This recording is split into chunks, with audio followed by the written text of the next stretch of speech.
Nuestro invitado de hoy es, dicho con mucho cariño, un animal político de primera.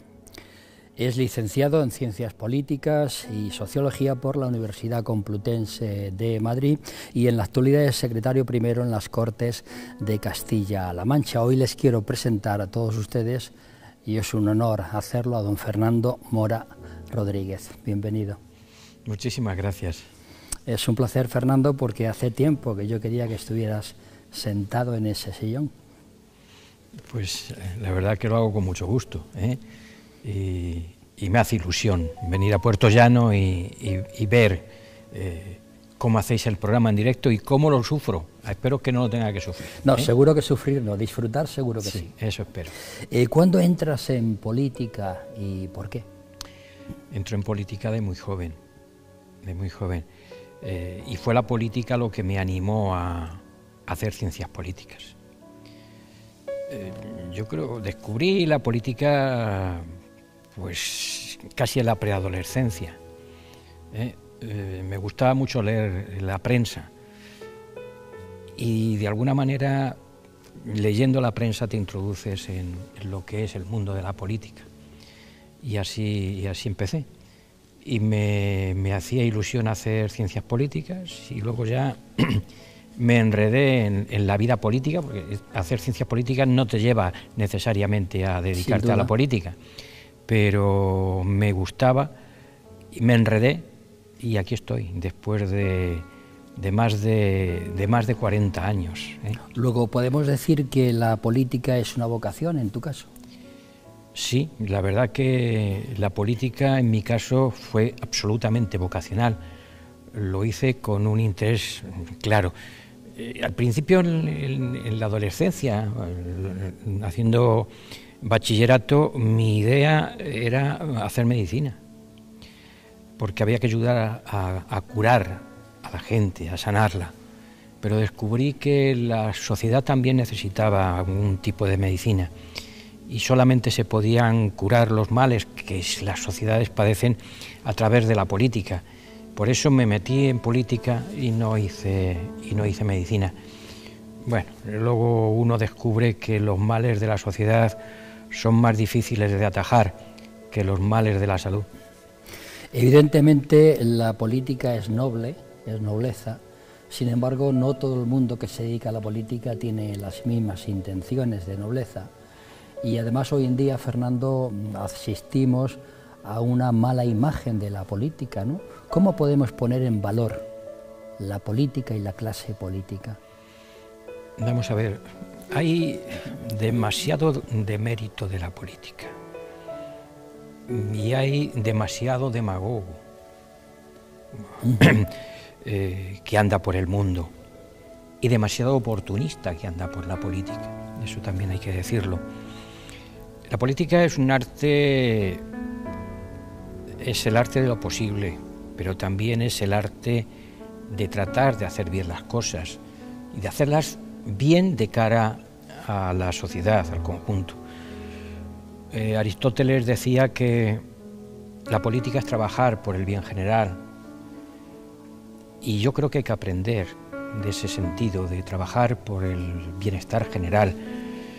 Y yo siempre recuerdo, cualquiera dirá que puede ser un pedante, ¿no?, en ese sentido, y es en la oración fúnebre de Pericles, hace un canto a los héroes de la democracia ateniense, a quienes murieron luchando por la patria, por el bienestar del conjunto de la sociedad. Y esos son de alguna manera lo que pueden inspirar al buen político. Y el buen político, sin duda, no puede estar al margen de la sociedad en la que vive, ni de los ciudadanos por los que trabaja. La política es el trabajo para la gente, por mejorar el bienestar de la gente, por hacer que el futuro de la sociedad en la que vivimos sea un futuro no solamente certero, sino un futuro creíble. Y a veces la política se enreda en lo imposible, y cuando la política se enreda en lo imposible, se está engañando a la gente. Y yo creo que si es el arte de lo posible, prediquemos con lo posible para que la gente nos crea.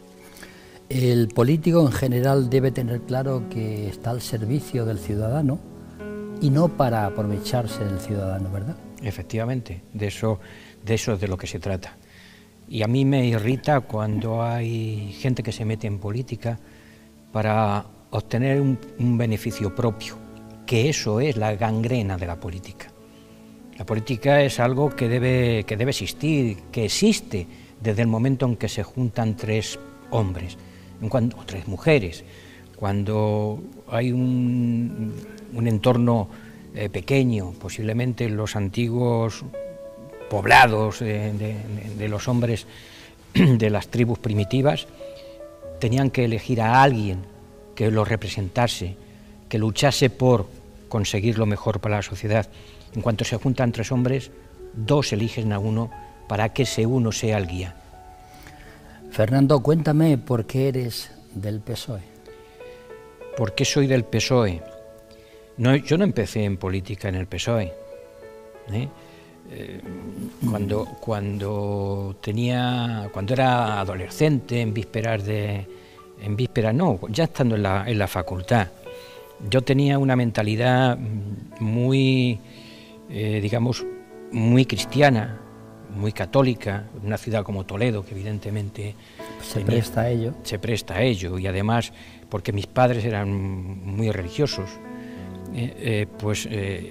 mi vía hacia la democracia era la democracia cristiana, y me afilié a un partido que se llamaba Izquierda Democrática, que encabezaba Joaquín Ruiz Jiménez, un eminente abogado que había sido ministro en tiempos de Franco y dimitió porque no estaba conforme con el franquismo, y luego pues se lanzó a la constitución de un partido democristiano en España. No triunfó, pero a mí me hizo ver la política desde una perspectiva humana, muy cercana, muy de humanismo cristiano, muy de las encíclicas de la Iglesia en la doctrina social de la Iglesia. Eso es lo que me llevó a mí participar en política, reivindicando la democracia. Ya se había muerto Franco cuando yo entré en política, reivindicando la democracia en un sentido social y humanista. Pero el PSOE es un partido socialdemócrata. Y el PSOE es un partido socialdemócrata. Yo ingresé en el PSOE en marzo del año 81. Ya hace más de 40 años, 43 años hace de aquello. ¿Y por qué ingresé en el PSOE? Porque desaparecida la democracia cristiana y desaparecido mi origen cristiano ideológico, aunque en el fondo yo creo que cualquier cristiano tiene que tender fundamentalmente a darle un sentido social a su vida y a la vida política. Creí que en el PSOE encontraría ese camino que necesitaba mi país, en definitiva, para crecer, para prosperar, para ir más allá. Y el sentido social del cristianismo está muy próximo a lo que es la socialdemocracia. Yo siempre me he considerado un liberal y un socialista, en definitiva un socialdemócrata. Porque evidentemente ser cristiano, tener claro los conceptos religiosos de la Iglesia Católica, no es incompatible con ser de izquierdas y del PSOE. Evidentemente que no. Yo lo que no acabo de entender es aquellos que se definen cristianos y sin embargo colocan en el disparadero a quienes no piensan como ellos, aquellos que... Es un contrasentido. No, aquellos que ejercen el cristianismo con hipocresía, Cuando del cristianismo se desprende el amor hacia el resto de la humanidad, hacia el semejante, amarás al prójimo como a ti mismo, y sin embargo hay quien se define cristiano y odia al prójimo, o odia una parte de los prójimos, o hace que una parte de esa sociedad en la que vivimos no compatibilice con ellos. Eso a mí, ese tipo de hipocresía me irrita mucho. Porque el Partido Socialista Obrero Español, al menos el de Castilla-La Mancha, sigue siendo socialdemócrata y de izquierdas. Evidentemente. Es que ser de izquierda no es ningún pecado. Nunca lo ha sido, como tampoco es ser de derechas. Porque se puede ser de izquierda, se puede ser de derechas, pero lo que no se puede ser es totalitario, ni de pensamiento, ni de obra, ni por omisión. Eso es lo que no se puede ser. Y hay demasiado pensamiento totalitario, supremacista, que lo que pretende es dejar al margen una parte de la sociedad. Aquí cabemos todos, absolutamente todos. Y yo creo que desde la socialdemocracia ese respeto hacia el diferente, al que piensa de manera distinta a nosotros, es muy importante el mantener esa posición. Yo creo que esa es la sociedad que nos merecemos, es la sociedad que ha posibilitado pues, un entorno de cohesión importante. Si rompemos la cohesión estamos rompiendo el futuro, y hay gente que se dedica y predica la ruptura de la cohesión social, y eso no es bueno. Fernando, el ciudadano tiene el concepto actual de que el Partido Socialista Obrero Español está dividido. Yo creo que el Partido Socialista no está dividido, sino que posiblemente haya diferentes concepciones. El Partido Socialista ha sido siempre un partido muy plural desde su creación hace más de 100 años. Eso es uno de sus méritos. Ese es el mérito que hace que podamos sobrevivir. Es decir, los partidos que tienen una concepción autoritaria de la vida y de su forma interna de manifestarse, tienen problemas de futuro. Desde el principio, desde 1879, el Partido Socialista ha tenido diferentes maneras de entender la vida. Y de ahí, pues, también la ha habido recientemente, después de la restauración democrática. Ha habido pues, gente más de izquierdas, ha habido gente más de derechas dentro del Partido Socialista, unos que tenían una posición, otros que tenían otra posición, pero eso enriquece al Partido Socialista, sin lugar a duda.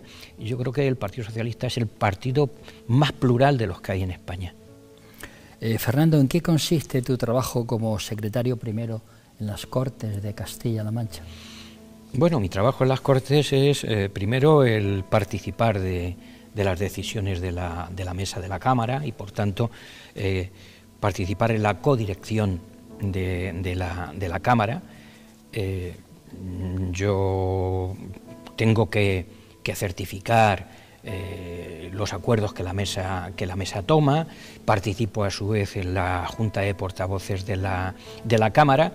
Y en definitiva es un trabajo muy versátil, porque no es incompatible con ejercer como diputado, de a pie, si quieres. Aparte de ello, pues soy el portavoz de Hacienda del Grupo Socialista, soy el portavoz de Agua del Grupo Socialista, presido la Comisión de Asuntos Generales de la Cámara. En definitiva, es un trabajo como muy versátil. ¿Es Emiliano García Paje el presidente que necesita Castilla-La Mancha? Yo creo que, bueno, no solamente lo creo, estoy convencido de ello, y es el que necesita, primero porque los ciudadanos lo han ratificado mayoritariamente, y claro, si lo dicen los ciudadanos, está más claro que el agua, que es el que necesita Castilla-La Mancha, porque es el reconocido por los castellano-manchegos en su inmensa mayoría, en un momento complicado, difícil, como las últimas elecciones autonómicas, donde los resultados para el Partido Socialista no fueron los mejores en el conjunto de España. Aquí, en Castilla-La Mancha, los ciudadanos reafirmaron como dirigente de la región a Emiliano García Paje. ¿Cómo es el presidente en la intimidad, tú que estás, presumo, frecuentemente con él? Bueno, yo creo que es una persona, es tan tan claro en la intimidad como lo es en público. Y eso es importante, porque no es un personaje que se transforme, no es un político de cara a la galería, es un político cercano, es un político concienzudo, que vive la política con pasión, y la vive con pasión porque se cree lo que hace y se cree lo que dice, y trata de que sea compatible lo que se hace con lo que se dice. En cuanto a la pasión, seguramente os la ha transmitido, porque tú eres igual, pones mucho énfasis en todo lo que dices políticamente hablando. Me dice la gente que soy vehemente, pero si soy vehemente es porque me creo lo que digo. Y a veces me lo creo tanto, que le pongo tanta pasión, que hay quien me dice, no te tienes que enfadar cuando hablas. Y no es que me enfade cuando habla, es que le pongo tanta pasión que puede parecer que estoy enfadado, pero no es así. Volviendo al presidente, ¿acepta el presidente tus consejos, si es que se los das, o te pregunta con frecuencia? Yo creo que el presidente cada vez es más autónomo a la hora de tomar decisiones. Yo a veces le he aconsejado, pero no es algo que deba hacer. Él sabe perfectamente por dónde tiene que ir, y no soy yo quien para aconsejarle o corregirle. Creo que el presidente, como cualquier ser humano, pues se equivoca y acierta, y en esto yo creo que cada vez acierta más. A medida que ha ido madurando en política, sus aciertos son cada vez mayores, porque, sobre todo, ¿por qué acierta? Porque sabe analizar perfectamente la sociedad en la que vive.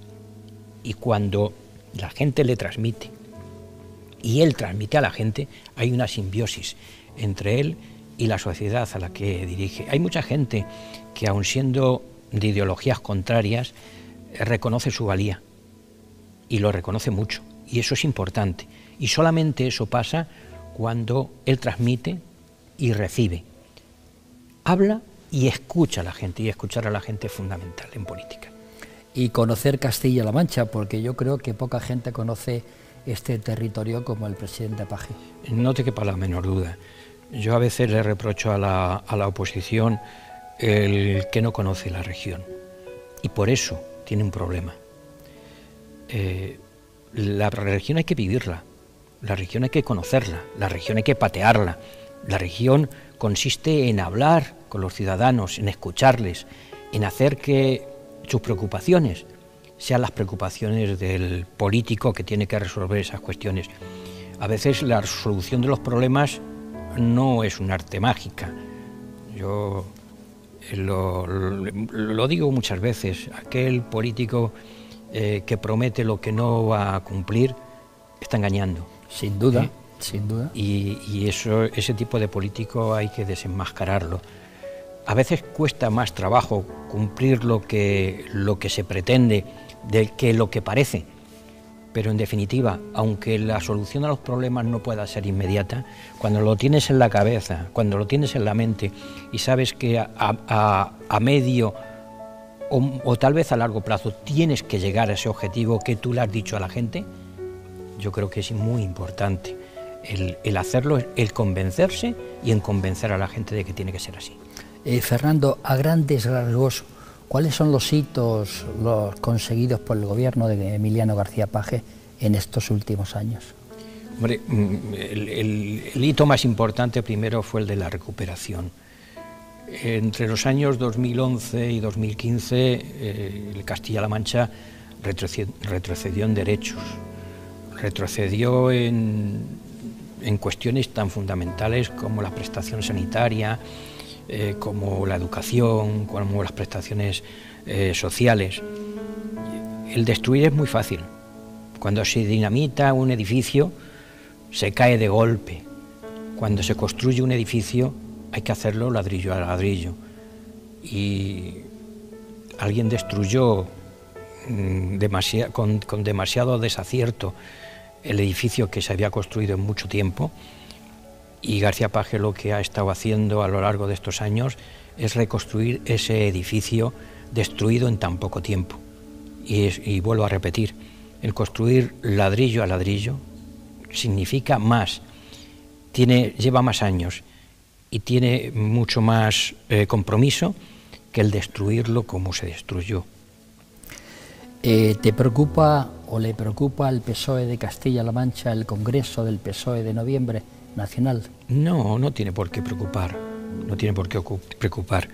Yo creo que el partido lleva su signo, lleva sus derroteros. Yo creo que se tiene que afianzar en lo que debe ser el modelo de sociedad en la que vivimos, que hay que darle más fortaleza, echarle muchas más raíces en lo que es el estado del bienestar, en lo que es los elementos básicos del estado del bienestar y sobre todo una cosa, en procurar siempre la cohesión social.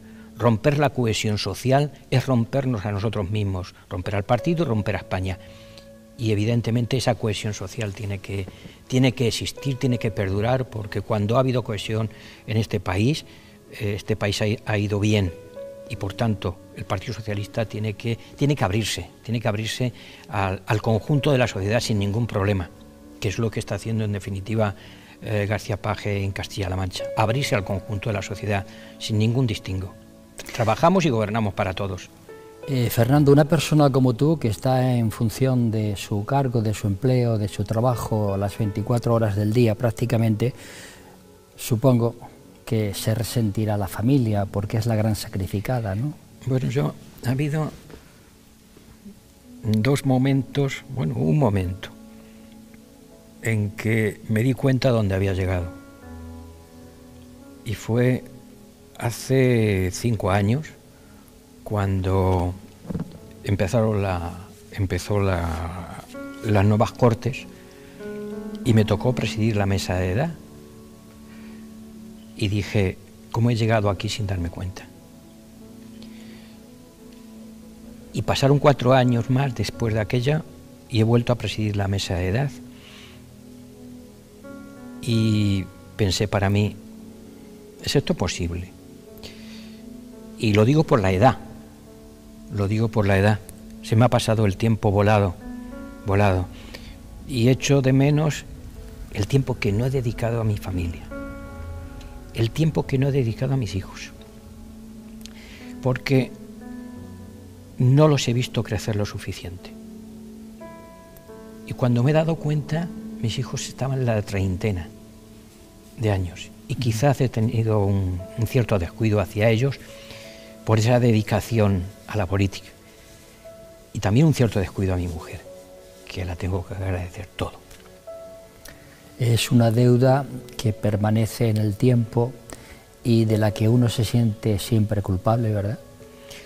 Sí, ciertamente, y el tiempo no se recupera, pero bueno, yo creo que... Porque la familia, sí. Fernando, en el fondo, dentro de los valores de una persona es lo más importante. No te quepa la menor duda. Cuando se habla de la familia y cuando se manipula la palabra familia en política, se olvida que todos tenemos familia, que todos tenemos sentimientos hacia la familia, que todos nos hemos creado en una familia. Y la familia no puede ser objeto de controversia política. La familia es una parte de la base social del mundo en que vivimos. Lo más sagrado. Efectivamente, así es. Y uno daría parte de su vida por recuperar momentos que ha perdido. Sí, aunque también los he vivido con intensidad, también hay que decirlo. En contrapartida ha habido momentos que he vivido con intensidad con mi mujer y con mis hijos, ¿eh? Y eso también es importante. Aunque no los haya dedicado el tiempo que debiera, sí lo he hecho con intensidad cuando he podido, cuando el tiempo me ha dejado. Fernando, ¿qué le pides a la vida? A la vida, ¿qué le pido? Vivir en una sociedad tolerante. Eso es lo que le pido. No le pido para mí, le pido para el mundo, para mi entorno. La tolerancia es importantísima. El diálogo es importantísimo. El entenderse es importantísimo. Y a veces vivimos en una sociedad donde cada vez es más difícil encontrar gente tolerante, donde cada vez es más difícil encontrar gente dialogante, donde cada vez es más difícil encontrar algo que cohesione la sociedad con la misma fuerza que lo viví, por ejemplo, en la transición política española, donde la gente que entonces dirigía la política, yo entonces era un chaval, tenía 17, 18 años, pero lo viví con una intensidad importante, el que quienes ganaron la guerra y quienes la perdieron se olvidaron de dónde venían para decir vamos a trazar el camino del futuro. Y en ese camino del futuro se hizo la transición y se hizo con diálogo, con entendimiento. Y hay algo que recuerdo siempre, es cuando Manuel Fraga presentó a Santiago Carrillo en el Club Siglo XXI. Es decir, quien había sido intolerante durante mucho tiempo, presentó a quien también había sido intolerante en el otro lado. Y hubo esa conciliación que este país necesitaba. Esa conciliación llegó con la transición y con la Constitución que hoy nos ampara. Ese es el diálogo que necesitamos, porque esa Constitución, ese diálogo es el que ha dado cohesión a la sociedad en la que vivimos hoy. Y desgraciadamente estamos percibiendo de un tiempo a esta parte cómo las cosas se enconan, las cosas se extreman, cómo surge intolerancia de unos hacia otros, cómo hay gente que no puede ver a otra gente. Y eso no es bueno. No es bueno para la sociedad en la que vivimos, ni es bueno para el futuro, porque nos rompemos, nos vamos rompiendo como sociedad.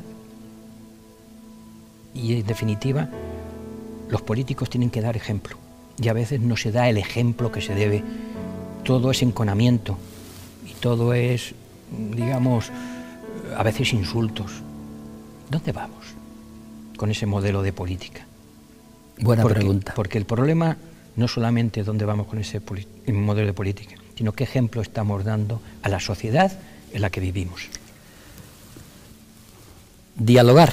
Estamos dialogando con don Fernando Mora Rodríguez, primer secretario en las Cortes de Castilla-La Mancha. Y saben ustedes que cuando llegue este momento solemos lanzar un test de personalidad a nuestros invitados. Por consiguiente, don Fernando, si estás preparado, comienza. Estamos preparados. Vamos a ver qué sale, ¿no? Vamos con ello. Defínete como persona. No, yo soy el que soy. Y fíjate que no quiero ir más allá. Es decir, yo soy el que soy es la definición de Dios en la Biblia. Pero yo no soy Dios, pero soy el que soy. Defínete como profesional. Yo creo que sobre todo es voluntad de trabajo. ¿Cuál es tu color preferido? Pues entre el amarillo y el rojo. La bandera española. Búscalo. Bien, puede ser. ¿O republicana? Puede ser. ¿Cuál es tu fruta preferida? El higo. No me digas. Sí. Qué bien, ¿no? ¿Qué tipo de sabor te agrada? El que es ligeramente picante. ¿Qué tipo de ropa te gusta usar?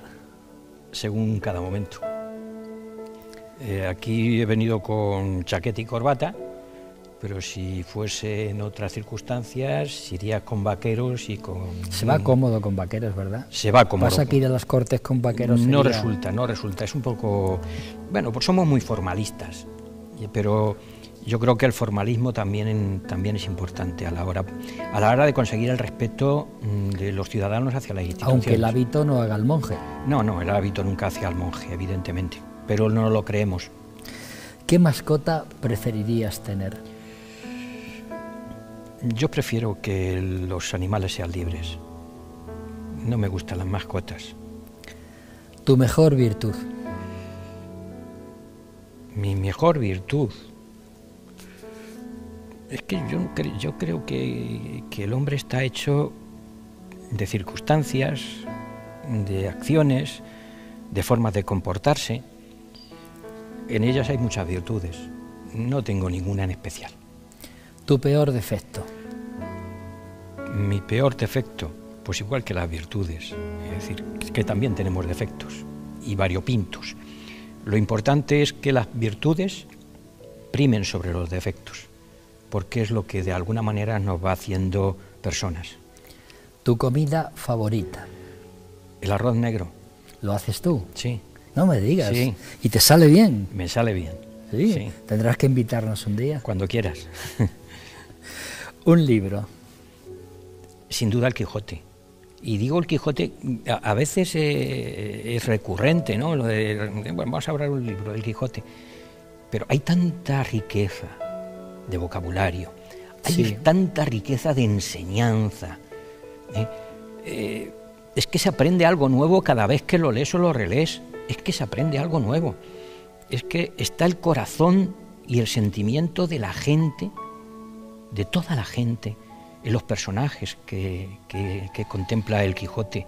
Y además típicamente manchegos. Y además típicamente manchegos, pero extrapolables. Sí, extrapolables sí, a cualquier sí, parte del mundo y a cualquier condición humana. De hecho es universal. Pero la gente no valora lo suficiente lo que en el Quijote se dice. Y hay mucha gente que considera el Quijote como un libro pesado. No es un libro pesado, es un libro largo y rico. Una película. El Padrino. Un clásico muy bueno, además. Un actor y una actriz. Un actor, pues puede ser perfectamente Robert De Niro. Sí. Y una actriz, Mónica Bellucci. Un político. Un político, yo te diría dos políticos. El Suárez de la Transición y el Felipe González de la Transición. Dos grandes estadistas. Para mí sí. Para mí también. Una ideología. El socialismo y el liberalismo. La socialdemocracia, en definitiva. Decía Indalecio Prieto que él era socialista a fuer de liberal.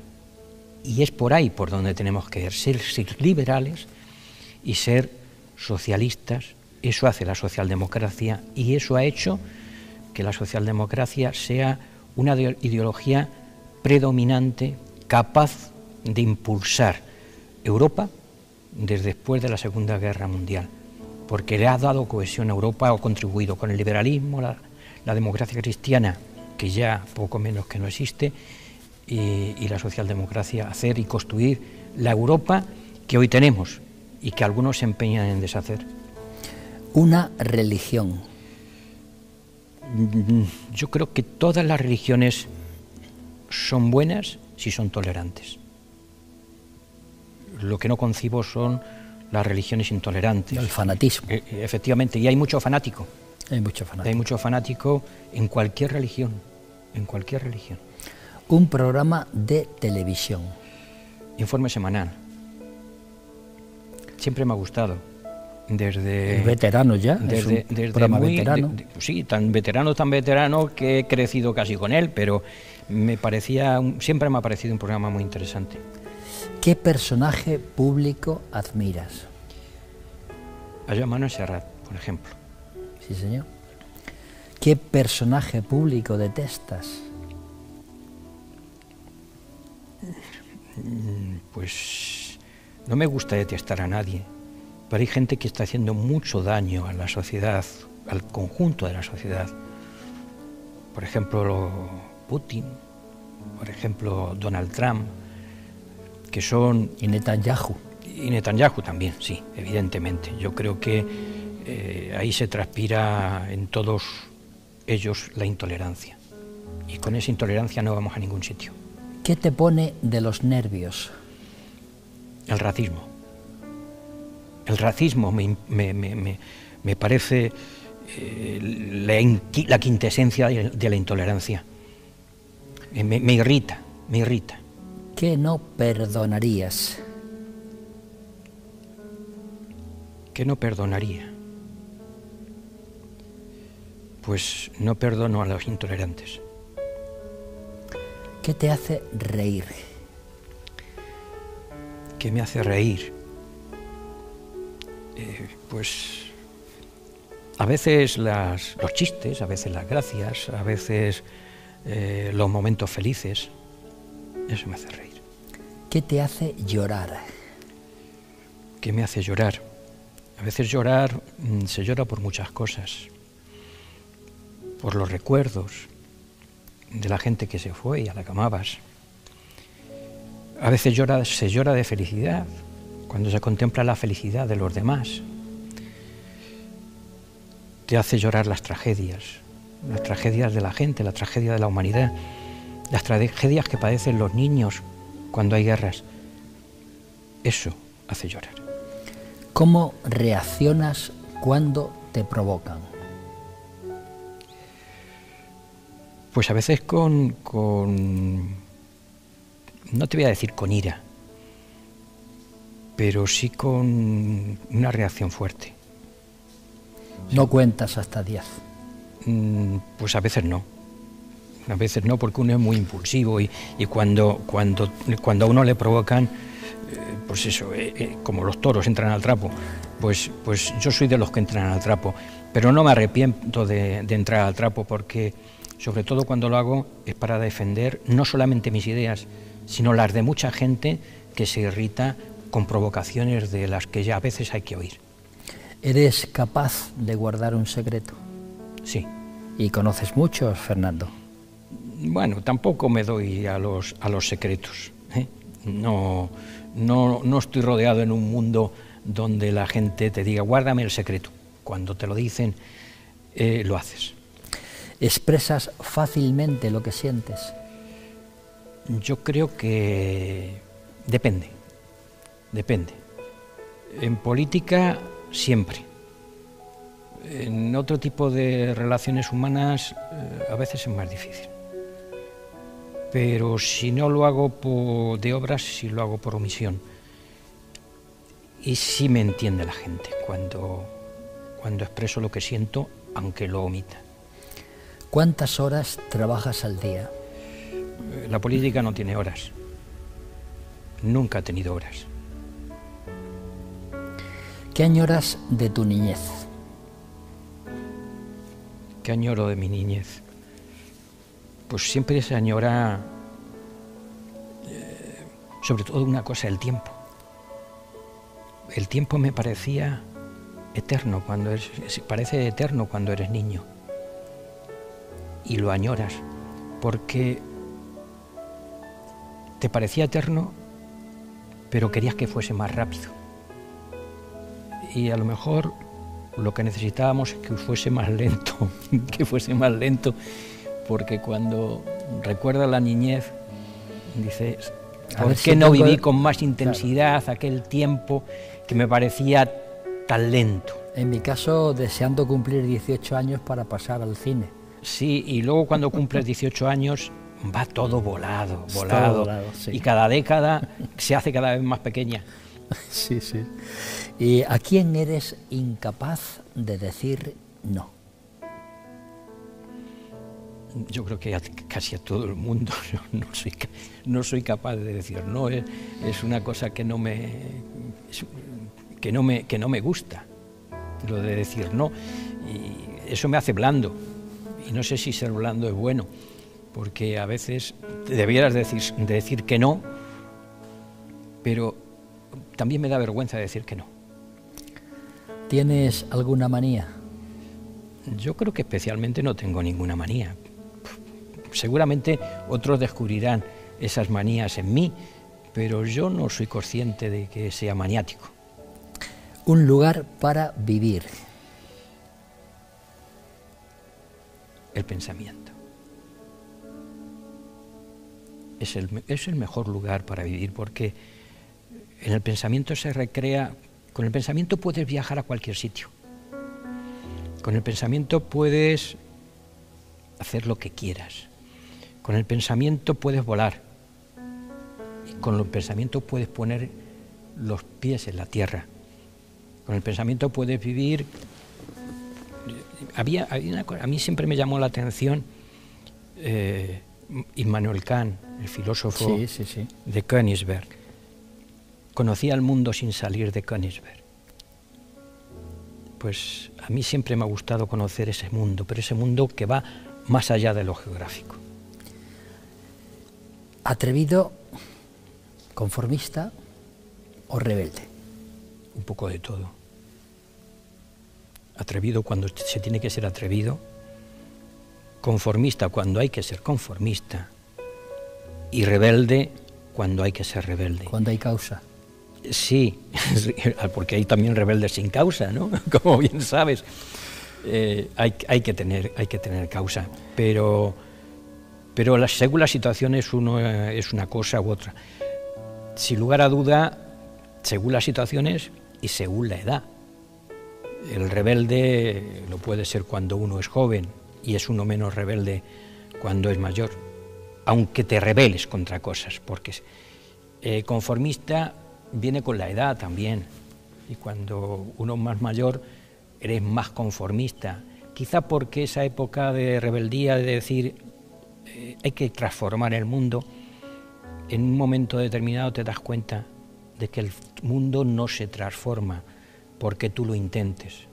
El mundo se transforma en conjunto o no se transforma y acaba siendo conformista, precisamente por eso. Fernando, cuéntame a qué edad te convertiste en hombre. Yo creo que lo de ser hombre no es una conversión, lo de ser hombre es una búsqueda. Diógenes el cínico iba por las calles de Atenas con un candil encendido a pleno día, diciendo que buscaba al hombre, y pasaban multitudes a su lado y no lo encontraba. Al hombre hay que buscarlo, hay que encontrarlo, nunca acabamos de ser hombres. Qué interesante. ¿Qué aspiración máxima tienes en la vida? A mis años no sé si tengo ya aspiración máxima. Mi aspiración es vivir en una sociedad donde la gente viva conforme, pero conforme no porque sea conformista, sino porque realmente viva en un mundo, y vivimos en un mundo confortable, en un mundo que es envidiado por quienes vienen, por esa gente que viene en patera o esa gente que viene también en avión para buscarse aquí un trabajo, aquí o en cualquier sitio de Europa, y nosotros no nos damos cuenta de que somos unos privilegiados, y quienes vienen no son unos privilegiados. Cuando arriesgan su vida por vivir de otra manera, huyendo de las persecuciones, huyendo de la miseria, realmente yo creo que es conformarse no es suficiente, pero hay que trabajar porque este mundo que nosotros vivimos, a veces sin reparar en que el mundo en el que vivimos es el mejor de los mundos, es así, vivimos en el mejor de los mundos, y no estoy hablando de Cándido de Voltaire, que decía que siempre que vivía en el mejor de los mundos, sí vivimos en el mejor de los mundos, y vivimos en el mejor de los mundos porque otros anhelan vivir como vivimos nosotros, y no reparamos en que esa gente que quiere vivir como vivimos nosotros también tienen derechos como personas. Un lema en tu vida. Mira, hay una frase de Virgilio que dice, traducida del latín, en latín dice feliz qui rerum conocere causas, que es dichoso aquel que conoce la causa de las cosas. Pues en eso tenemos que, es muy importante, conocer la causa de las cosas para ser dichosos, porque entonces entenderemos el mundo en el que vivimos, y a veces no reparamos en conocer la causa de las cosas. Fernando, dime, cuéntame, ¿cuál es la canción de tu vida? Bueno, hay muchas canciones de mi vida, pero una que me llamó mucho la atención es un tango, Gira. Gira. Es una canción una canción, sí, de... ¿Carlos Gardel? No, Carlos Gardel la canta, pero es de Discépolo, un escritor de tangos, escritor argentino. Sí. Este hombre escribió el Gira en un lenguaje que no es el castellano, propiamente dicho. Es el que hablaba el lumpen en los entornos de los puertos de Buenos Aires, de Montevideo, que de alguna manera él trató de reflejar en esa canción ese modus vivendi, que era de pobreza, de miseria, de lumpen, y que fue censurado en la Argentina de los años 40. La canción tiene casi un siglo. Escucha.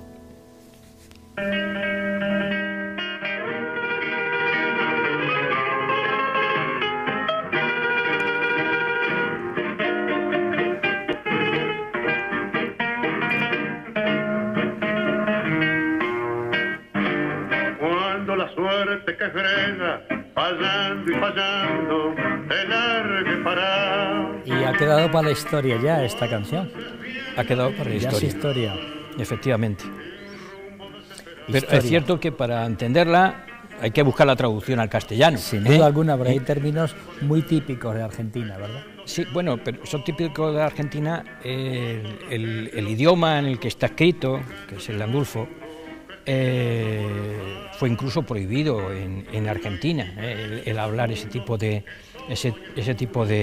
lengua, pero que era un lenguaje de los bajos fondos de las zonas más pobres y humildes de la Argentina, que incluso utilizaban la gente, los ladrones, los cacos, la gente marginal, en definitiva. Algo que ocurrió también en la España del siglo XIX. Hay algún libro interesante donde se habla un lenguaje muy peculiar, y hay alguna novela escrita al respecto. Pues ya ven ustedes que en el día de hoy hemos conocido a don Fernando Mora Rodríguez, primer secretario en las Cortes de Castilla-La Mancha. Sencillo, pasional, sobre todo por la política, y muy importante, muy buena gente. Muchísimas gracias por venir. Bueno, muchas gracias a vosotros y a todos los televidentes que nos hayan visto. Gracias.